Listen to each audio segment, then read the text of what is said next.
espacio que hemos creado para conversar de alguna forma sobre temas de coyuntura.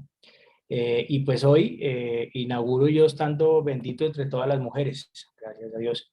Y el primer tema que vamos a cubrir es un tema súper interesante de mano pues de expertas en el tema.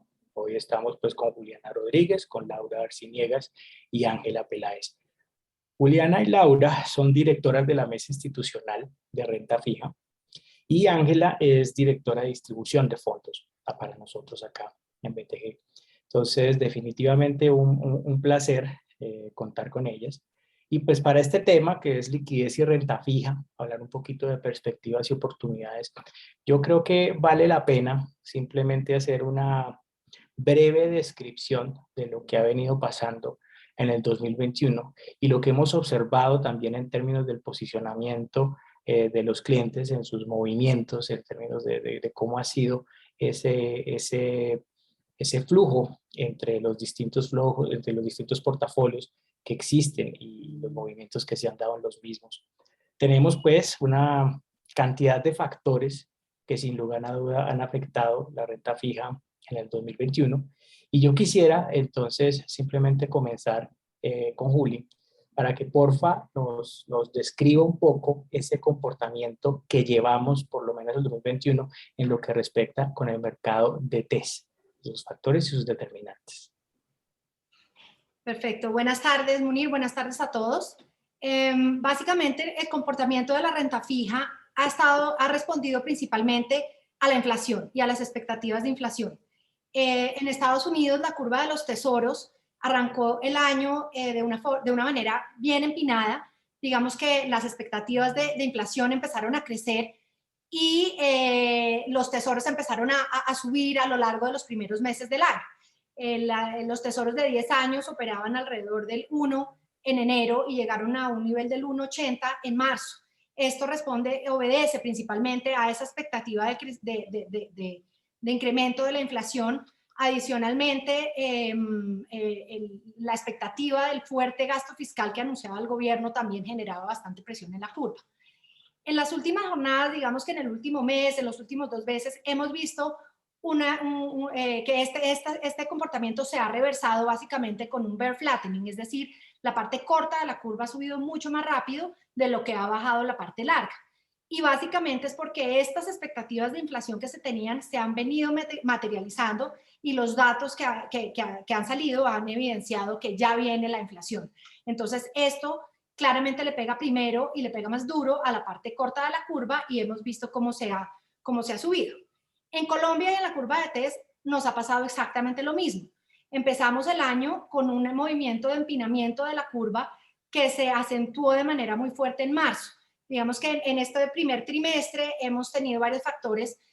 Uno de ellos, la oferta de títulos que hace el ministerio a través de subastas por medio de los creadores de mercado todas las semanas, tenía un componente de duración muy alta. Una semana estaba subastando títulos con vencimiento en 2050, tasa fija, y la siguiente títulos con vencimiento en 2049 en VR. Entonces, esta oferta constante de títulos largos le generaba presión a la curva. Adicionalmente, hacia el mes de marzo vienen todos los problemas sociopolíticos. Por un lado, la caída de la reforma tributaria y por otro lado, en las marchas y los paros que claramente le generaron una fuerte volatilidad al mercado de TES y una presión principalmente en la parte larga de la curva. Digamos que los títulos, por ejemplo, del 2034 que arrancaron el año operando alrededor del 6%, en marzo llegaron a operar al 8%, es decir, una subida de 200 puntos básicos, que es una subida bastante pronunciada. Posteriormente, a principios de mayo, tuvimos la sorpresa de la baja de la calificación de la calificadora Standard & Poor's. Digo sorpresa porque fue sorpresa al momento en que se dio, no que esto sucediera. Realmente el mercado y los operadores del mercado en general ya estaban considerando que esto iba a pasar, que la calificadora nos iba a bajar la nota y íbamos a perder el grado de inversión, pero sucedió más rápido de lo que en general los agentes estaban esperando. Esta situación fue una presión adicional para la curva. Sin embargo, el movimiento al alza fue, al otro día, conocer esta noticia, fue de más o menos 20 básicos en la apertura, pero terminó cerrando solamente con una desvalorización de 10 básicos, que no es tanto como para una noticia como estas, y es básicamente por lo que les digo que ya la curva tenía incorporada en gran medida esta noticia. Posteriormente, ya luego de este empinamiento tan fuerte que tuvimos hasta marzo, hemos visto que en el último mes o un poco más, hemos tenido también un aplanamiento, un bear flattening, al igual que en la curva de los tesoros de Estados Unidos. Es decir, ha bajado mucho más despacio la parte larga y ha subido mucho más rápido la parte corta. ¿Por qué ha subido la parte corta? Por lo mismo, las expectativas de inflación han venido creciendo a lo largo del año de manera importante. En mayo efectivamente se materializó un dato muy alto de inflación que seguramente tiene un componente muy fuerte de los paros y de toda la situación que vivimos, pero el mercado sigue priceando y esperando que la inflación va a seguir subiendo, por lo cual empiezan a descontar en las curvas que el Banco de la República tenga que pensar a subir su tasa de referencia más pronto de lo que se venía esperando. La mayoría o muchos de los economistas ya están esperando subidas este año. Por ejemplo, nosotros a través pues, de tu equipo estamos pensando 25 básicos de subida en octubre y otros 25 en diciembre. Entonces, todas estas expectativas que genera la inflación arriba y por ende las tasas hacen que la curva empiece a descontar este movimiento y hemos visto una subida fuerte en la parte corta de la curva. Mientras tanto, en la parte larga se veían niveles muy atractivos. Los inversionistas locales suelen ser bien aversos al riesgo y nos vemos con algo más de temor que los inversionistas extranjeros, quienes habían estado un poco ausentes. De hecho, habían salido de la curva de Colombia en los primeros 2 meses del año. De enero a marzo habían bajado su posición en TES aproximadamente en 2 billones, pero con este empinamiento y con estos niveles que se empezaron a ver ya muy atractivos desde la parte media en adelante, empezamos a ver flujos compradores nuevamente. Entre entre abril y mayo, vimos flujos aproximadamente de compra por 8 billones de pesos. Estimamos que en junio pueden haber más o menos 2 más, que es una cifra bien importante cuando los inversionistas extranjeros empezaron a entrar a Colombia fuertemente en 2014, cuando nuestros TES entraron al índice de JP Morgan, tuvimos una entrada de flujos más o menos de esa magnitud. Entonces, sí creemos que los TES empezaron a ser de atractivo nuevamente para los inversionistas extranjeros y se evidenció en el aplanamiento que tuvimos en la curva. Entonces, en resumen, el movimiento ha sido básicamente con mucha volatilidad a lo largo del semestre, con todas estas noticias, y con un movimiento al final de este semestre, principalmente de aplanamiento, con subida fuerte en la parte corta y valorización en la parte larga. Eso es lo que te cuento que ha pasado por ahora. Perfecto. Laura, uno siempre piensa cuando está pensando en deuda privada, pues que en principio los movimientos de la deuda privada están de cierta manera atados a lo que termine pasando pues con el mercado de los TES, la deuda soberana. Pero si fuéramos a hacer una descripción de lo que llevamos en términos del comportamiento de deuda privada, ¿cuáles serían los determinantes y los principales factores de lo que hemos visto hasta ahora en ese mercado de deuda privada? Hola, Munir. Muy buenas tardes para todos. Pues mira, los determinantes yo creo que ha sido primero el final del 2020. El 2020 en el segundo semestre, después como que se tranquilizan un poco los mercados internacionales y el mercado local con el tema de la pandemia. Vimos una ventana muy fuerte para los emisores locales que encontraron una fuerte liquidez por parte de los inversionistas y digamos que tal vez fue el segundo semestre con más actividad en emisiones desde hace mucho tiempo. Entonces, digamos que en el 2021 arranca un año, digamos que con un bagaje muy positivo del cierre del 2020, en unos niveles en donde se estaban operando los papeles de deuda privada muy bajitos y incluso hasta por debajo del promedio de los últimos 5 años, tanto para los tasa fija como para los papeles en IPC. Como nos decía Julián, a finales de febrero, cuando inician como esos temores inflacionarios en los Estados Unidos y los analistas empiezan incluso a decir que los tesoros podrían subir por encima del 2,5, inicia esta desvalorización tan fuerte en los TES y pues la deuda privada, a pesar de que no siga los TES al mismo ritmo, sí digamos que sigue exactamente la misma tendencia. Entonces, con esa subida tan fuerte que tuvieron los TES desde finales de febrero hasta finales de marzo, lo que vimos básicamente fue desvalorizaciones en los tasa fija de cerca de 130 básicos a lo largo de la curva y en los instrumentos de IPC de más o menos 70 básicos. Entonces, digamos que lo que pasa normalmente con estas crisis y como con estos momentos tan difíciles es que los inversionistas arrancan a vender como las partes cortas de la curva, tratando de generar liquidez y de proteger, digamos que los portafolios. Y mucha de esta liquidez se va hacia cuentas de ahorro y cuentas corrientes en los bancos. Seguramente Angelita ahorita nos hará un poco más de profundidad en ese tema, pero sí vimos, digamos, una fuerte desvalorización de las partes cortas y después ya hacia finales de marzo, cuando ya llegamos como al pico de la valorización de los TES, pues a lo largo de la curva, ventas a lo largo de la curva. Digamos que la deuda privada se mueve como un poco como un acordeón.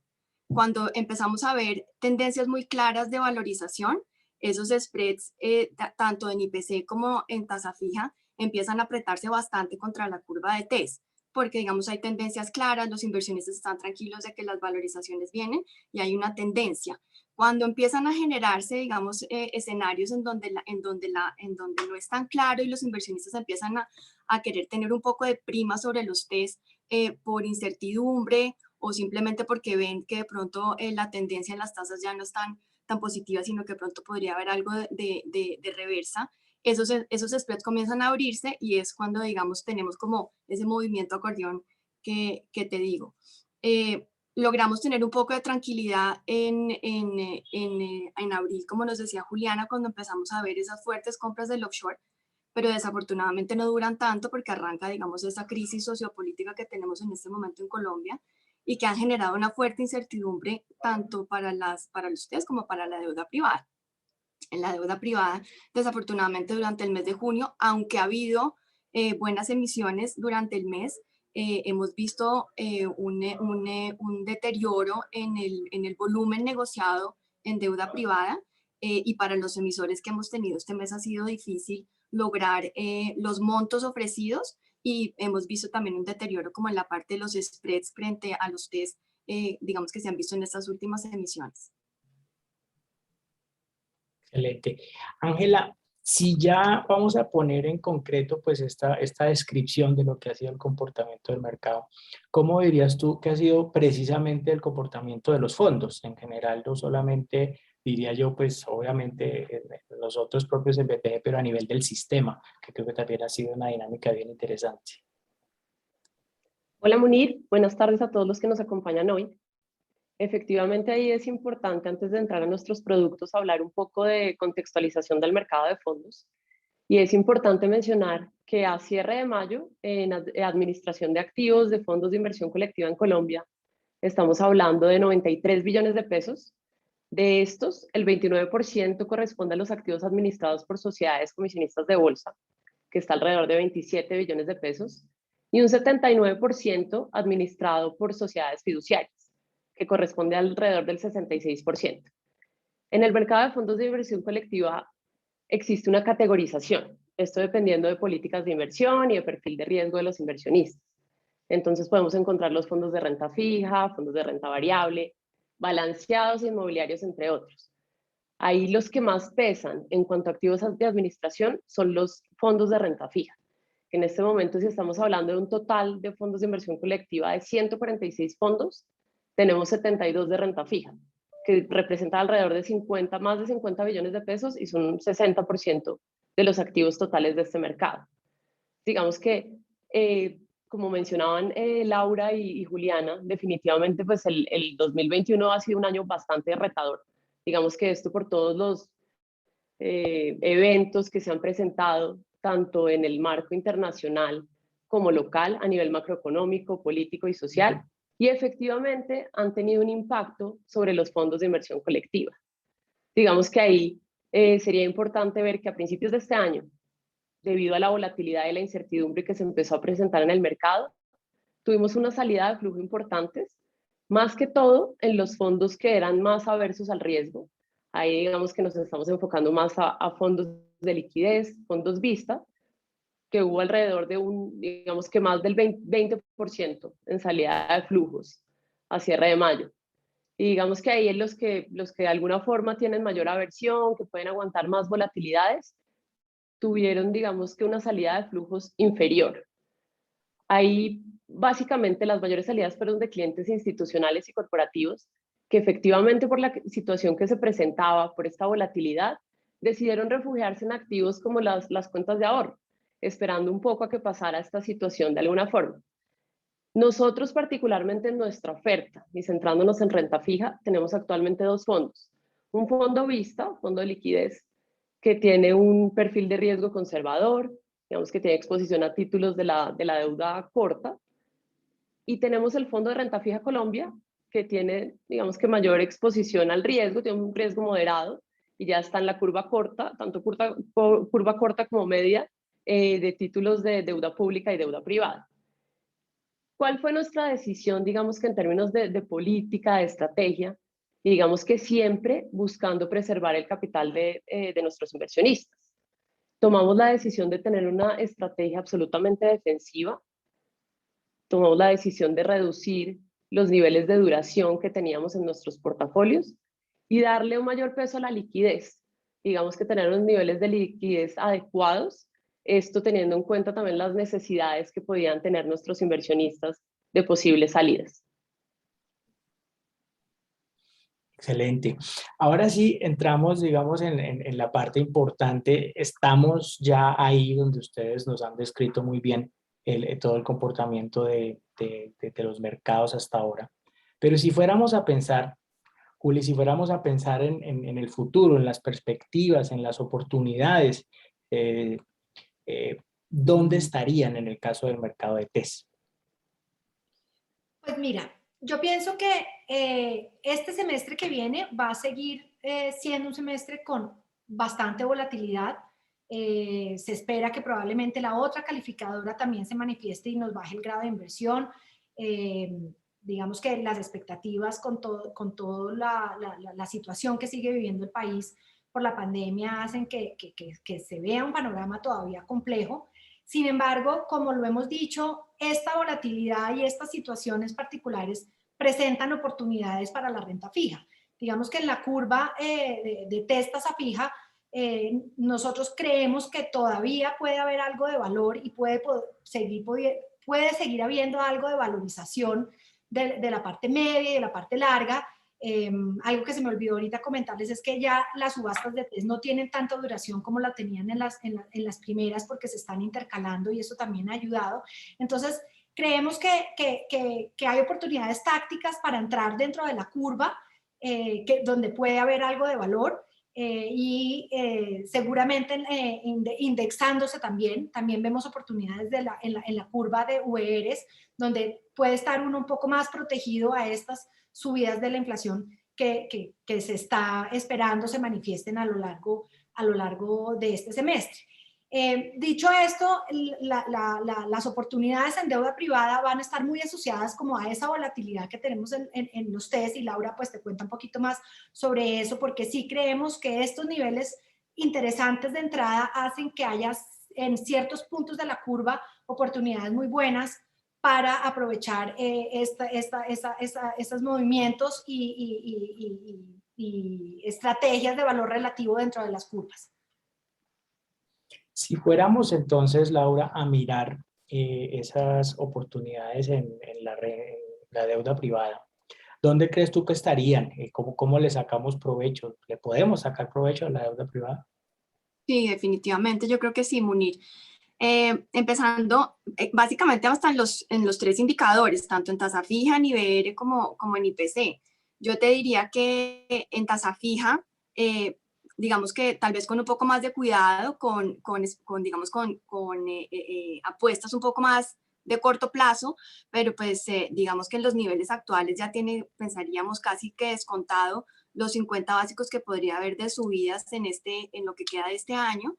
Y pues digamos que por los niveles en los que se está negociando y a los spreads en los que se pueden conseguir incluso en las emisiones primarias de 80, 90 básicos sobre TES, creemos que es una excelente oportunidad mirar este tipo de instrumentos, digamos, en tasa fija.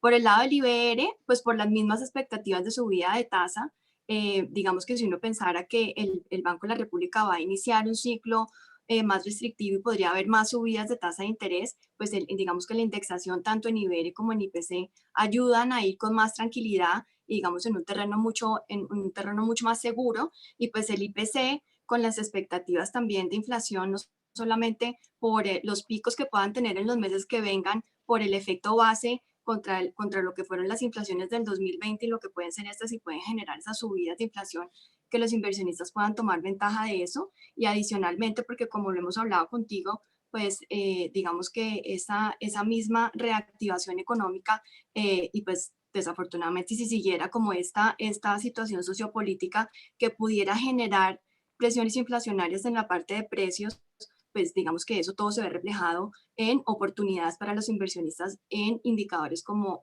el IPC. Entonces, como ves, en todos puede haber oportunidad, en IBR, en IPC, y pues en tasa fija a los spreads adecuados, definitivamente creemos que puede haber oportunidad. Muy interesante. Bueno, Ángela, entonces, ¿cómo los fondos que tenemos nosotros disponibles le sacan provecho a esas oportunidades que nos acaban de describir tanto Juliana como Laura? Efectivamente, hemos visto cómo se han presentado correcciones tanto en el mercado de deuda pública como deuda privada, y empezamos a ver los frutos de esto en el mercado.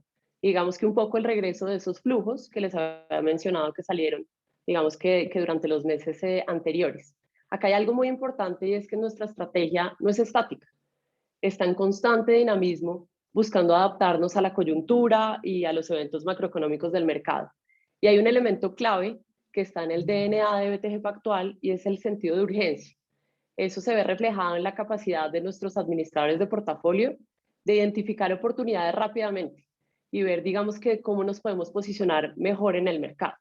Digamos que ante esta corrección que se empezó a presentar, la decisión y la estrategia fue irnos un poco más hacia los títulos indexados y tener una mayor exposición ahí, debido a que representan una menor volatilidad versus los títulos de tasa fija. Y si bien habíamos hecho digamos que una disminución en nuestras duraciones, tuvimos un aumento de las duraciones, y efectivamente empezamos a ver cómo esto impactó en el carry de nuestros portafolios. Entonces, en este momento, si yo les hablaba anteriormente que vimos un refugio de clientes yéndose a cuentas de ahorro, en este momento se presenta un diferencial importante versus lo que pueden ofrecer las cuentas de ahorro, que está alrededor de las tasas del Banco de la República, un 1,75, versus lo que tienen nuestros portafolios en cuanto a carry, que ahí les estaría hablando del fondo de liquidez, estamos en niveles del 3% y del 4,40 para el portafolio de renta fija.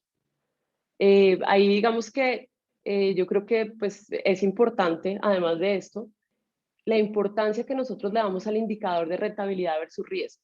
Lo que nosotros estamos buscando constantemente y con lo que nos hemos posicionado en el mercado es de tener fondos de alguna forma menos volátiles, que sean más estables, y siempre somos muy cuidadosos con esa administración que tenemos en cuanto a los riesgos. Y yo creo que ahí vale la pena resaltar otro punto, y es que tenemos unas comisiones bastante competitivas en el mercado, siendo de las más bajas, lo cual beneficia directamente a nuestros inversionistas. Súper interesante. Yo quisiera en este momento simplemente recordarles que las preguntas que ustedes quieran hacer, tenemos un icono en la parte inferior derecha que dice Q&A o que dice preguntas y respuestas, y ahí ustedes pueden hacer sus preguntas. Ya tengo por acá una que yo creo que es para Juli, y de alguna forma lo que nos están preguntando es si el mercado de renta fija ya tiene descontadas las alzas de tasas previstas para este año. ¿Cómo lo verías tú? ¿Qué creerías? Que si ya las tiene, ¿me estás preguntando? Ya están incorporadas en los precios, sí. Sí, definitivamente yo creo que sí, por lo menos esas dos alzas que nosotros estamos esperando, creemos que ya lo tienen incorporado, y mucho de esa situación es lo que ha hecho precisamente que la curva se haya aplanado como lo ha hecho en el último mes. Digamos que yo diría que después de que se evidenció este dato de inflación en mayo, se empezaron a incrementar de manera más fuerte esas expectativas de inflación, y por ende que el Banco de la República pueda subir tasas. si bien en la reunión que hubo esta semana el comunicado y de hecho fue unánime la decisión de no subir tasas, y el comunicado va muy en línea que hasta que en la medida que se vayan dando los datos no van a dar como una guía si van a subir más rápido la inflación. El Banco de la República considera que las expectativas siguen ancladas. Yo creo que el mercado sí está incorporando efectivamente que la inflación va a darse. Se dio en mayo, puede que con un efecto más fuerte por la situación, pero el mercado y yo creo que los agentes en general sí están prediciendo que la inflación va a darse y por ende la República va a tener que subir tasas este año. Entonces, yo creo que sí, definitivamente tiene en una muy buena parte descontada por lo menos una subida de 50 básicos para este segundo semestre. Perfecto. Por acá me preguntan para Ángela, me dicen cuáles las ventajas de estar en uno de los fondos de BTG versus hacer una compra directa, sea de un título TES o un título de deuda privada. Vale, pues Munir, ahí yo creo que primero un punto fundamental son los beneficios que ofrecen los fondos de inversión colectiva, porque uno de alguna forma, cuando entra un fondo de inversión colectiva, se aprovecha de tener acceso a un portafolio diversificado por un valor inferior al que tendría que irse a un título, un TES, un título de deuda privada en el mercado. Por un monto inferior se puede aprovechar de un portafolio diversificado tanto en emisores, en indicadores, y digamos que también de alguna forma de la economía de escala. Porque si bien hay una comisión de administración, cada vez que se hacen compras, ventas en estos fondos, se absorben estos gastos, digamos que por el portafolio como tal. Y ya centrándonos, digamos que en BTG, yo creo que definitivamente la mayor ventaja es el expertise de nuestro equipo y el track record de nuestros fondos. Tenemos un equipo especializado que está dedicado totalmente con una gestión activa del fondo, que tiene una experiencia de más de 14 años en administración de portafolios y que además hace un análisis exhaustivo y digamos que responsable de la administración de riesgos. Perfecto. Por acá hay una para Lau. Laura, te preguntan por acá cómo ha sido la evolución, la dinámica de las colocaciones de deuda privada este año, con respecto pues a los años anteriores. Pues mira, sorpresivamente, si uno mira, digamos que el monto emitido en lo que va hasta junio frente a lo que ha sido los años anteriores, yo pensaría que incluso estamos un poquito por encima de lo que ha sido el promedio. El año récord en emisiones fue, si no estoy mal, el 2019, como con 13 billones de pesos. Y sorpresivamente el año pasado, a pesar de la pandemia, a pesar de todo, como les contaba, el segundo semestre el monto fue increíblemente grande y no quedó muy lejos de lo que fue el 2019, porque quedamos un poquito por debajo, pero no mucho, como 12.8 billones o algo así.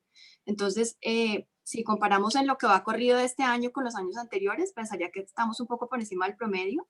En lo que sí creo que ha habido una gran diferencia es en el B2 cover histórico, porque hace poco mirábamos y el B2 cover de las emisiones de este año está más o menos en promedio del 1.5, mientras veníamos de B2 covers de años anteriores en el 1.80, 1.90 más o menos, siendo B2 cover como la sobredemanda que hay en las emisiones frente a los montos ofrecidos. Entonces, digamos que, como les dije cuando les hice como el panorama de cómo estábamos hoy en día, sí se nota esa falta, digamos, de liquidez y de apetito y de cuidar mucho la liquidez en donde la ponen los inversionistas en aquellos instrumentos que les generan tranquilidad y que si se llegara a dar un escenario un poco adverso, sea más fácil salir de ellos y no instrumentos de pronto que no tengan tan fácil rotación.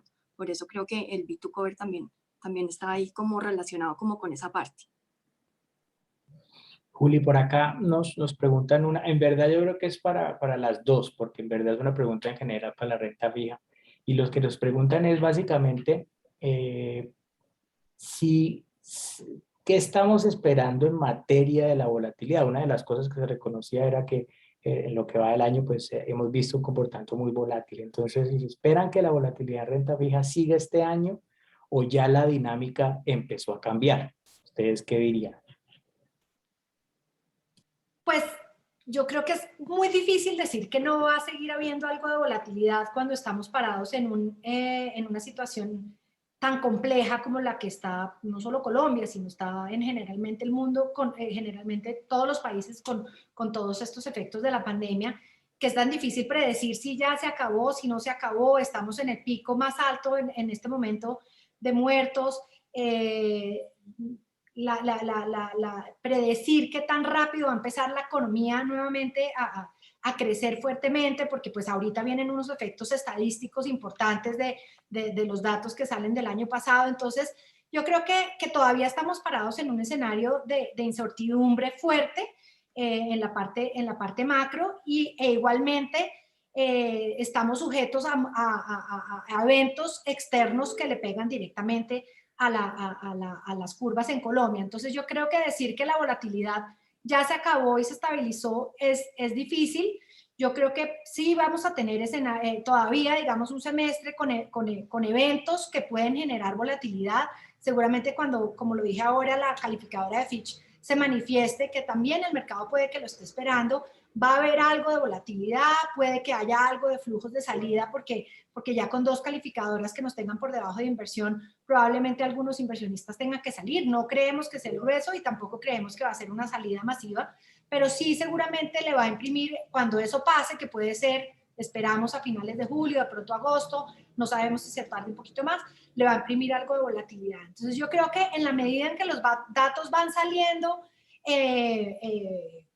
si lo llega a ser como el mercado en general lo viene priceando, pues puede que se calme un poco esta volatilidad, pero pues yo no descarto que podamos ver sorpresas en los datos como la inflación de mayo y de aquí en adelante, que seguramente van a generar algo de volatilidad, pero creo que ahí es donde también puede haber las oportunidades de aprovechar esos momentos de volatilidad para tomar posiciones en ciertos activos que se vean atractivos precisamente por estos efectos fuertes que pueda llegar a tener algún dato. Hay una pregunta para Ángela, de pronto un poco técnica, pero igual está interesante. Y Munir, antes de que pases a la pregunta con Ángela, yo adicionaría lo que dice Juliana, dale, claro que sí. que yo sí creo que va a haber mucha volatilidad, y creo que una de las cosas que más está esperando el mercado y que genera como mayor incertidumbre es qué va a pasar con el tapering en Estados Unidos. Eso definitivamente le va a dar un ritmo totalmente diferente a los mercados de capitales, y es algo que va a pasar sí o sí y que no sabemos cómo va a venir. Entonces tal vez eso pienso que es como lo que tiene todo el mundo pensando, bueno, qué va a pasar, si esta liquidez va a seguir irrigándose hacia los mercados emergentes, o si por el contrario esto nos va a afectar y de pronto el Banco de la República va a tener que espichar un poco más fuerte el acelerador de lo que viene diciendo, porque nos vamos a quedar atrás en términos de comparativos con los otros países de la región. Y pues bueno, además de lo que dice Juliana, de todas las coyunturas, digamos, que tiene Colombia como país, que pues la parte desafortunada de los números de muertos, de infectados. Entonces sí, definitivamente la volatilidad no ha acabado. Tenemos varias cosas que generarían mucha volatilidad y que, como bien dice Juli, pues ahí es donde de pronto también están las oportunidades. Creo que ahí hiciste un 2 por 1, porque efectivamente una de las preguntas que estaba haciendo tiene mucho que ver con ese impacto de la Fed en la renta fija local, entonces buenísimo. Ahora sí, entonces, acá está la pregunta para Ángela. Entonces, dice, ha habido mucha volatilidad, sin lugar a dudas, lo describieron muy bien ahora. Y en días puntuales, inclusive ha habido momentos en que algunos de los fondos tienen rentabilidades negativas. Entonces, la pregunta es, ¿cómo hacer seguimiento en el día al fondo para decidir hacer o no un retiro si ese día se alcanza a vislumbrar una posible desvalorización? ¿Es eso posible, Ángel? Bueno, pues digamos que ahí efectivamente, y lo que ha pasado y lo que vimos que pasó los meses anteriores, es que se empezaron a presentar retornos negativos en fondos conservadores, en fondos de liquidez, y por eso de alguna forma fue esta salida de flujos a cuentas de ahorro. ¿Qué pasa? Digamos que nosotros estamos monitoreando diariamente los fondos. Efectivamente, el comportamiento del cierre de estos va a depender de cómo se mueva el mercado puntualmente ese día, de si hay algún evento macroeconómico, alguna noticia que salga. Entonces, de alguna forma uno puede tener una visibilidad de cómo espera que rente el fondo, y por eso de pronto mencionaba anteriormente los niveles de carry que tenemos, pero es muy difícil, particularmente, digamos, que decir uno en un día, pararse en un día y decirle al cliente, desde que inicia ese día, el fondo nos va a rentar positivo, o vamos a tener de alguna forma, no sé, un comportamiento negativo, porque es difícil adelantarse al mercado. Sí hay una visión que podemos tener, digamos, que es más estructural, de nuestro portafolio estructural, de las posiciones que tenemos, pero en un día puntual la verdad es que es difícil conocer el dato, porque nos puede jugar en contra cualquier evento que se presente en el mercado. Claro. Aquí hay una, yo creo que es para cualquiera de las tres, y de pronto pueden complementarse, es bien, bien interesante. Entonces dicen, quienes ya están invertidos en fondos de renta fija de largo plazo, ¿deben permanecer o vender parte de la posición? ¿Ustedes qué dirían?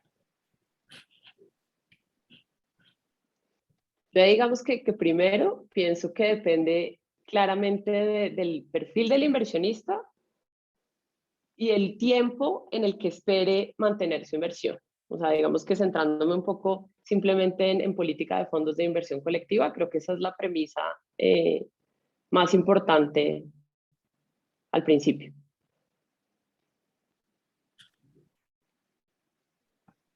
Perfecto. Bueno, pues tenemos una última que en serio ya es casi que interesante, porque pues creo que sí ya es bastante futurología. Igual simplemente la voy a mencionar porque es interesante. A ver ustedes qué piensan. Y de pronto tal vez es la única en que yo termine metiendo simplemente la cuchara un poquito. Dice, dadas las últimas encuestas de elección presidencial, donde muestran a Petro como favorito, ¿consideran que la renta fija ya tenga incorporada la posibilidad de un gobierno de izquierda? ¿Ustedes qué dicen? ¿Los mercados de renta fija sí piensan tan lejos? Uy, pues yo personalmente pensaría que no. Yo creo que todavía ahorita pues ya empiezan las encuestas y pues exactamente como bien lo dicen algunos a considerar esa situación.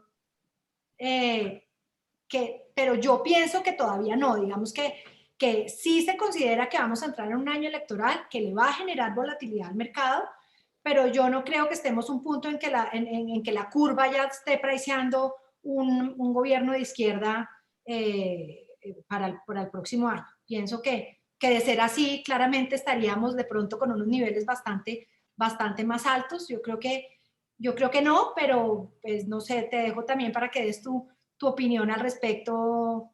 Que yo creo No, que sí, yo en esta tengo que abierta a meter ti. la cucharada, pero estoy 200% de acuerdo contigo, Juli. Yo creo que definitivamente poder decir que los mercados ya están pensando en que ya hubo elecciones, pasaron, sabemos candidatos, hubo 2 vueltas, eso no pasa en ninguna parte del mundo. Sin embargo, creo que sí es una de las razones adicionales, esa incertidumbre política, que habría que ponerla en los argumentos que ustedes ya expresaron, por los cuales decimos que la volatilidad definitivamente es algo que puede continuar hacia adelante. Yo no me atrevería a decir tanto que es un fenómeno que podría terminar afectando precios este año, pero sí es algo que a la medida que estemos más cerca del actual proceso, pues sin lugar a duda puede empezar a influenciar. Bueno, no tenemos más preguntas y no queremos, tampoco la idea es que esto sea en breve, entonces llevamos 40 minuticos, creo que más que suficiente para terminar.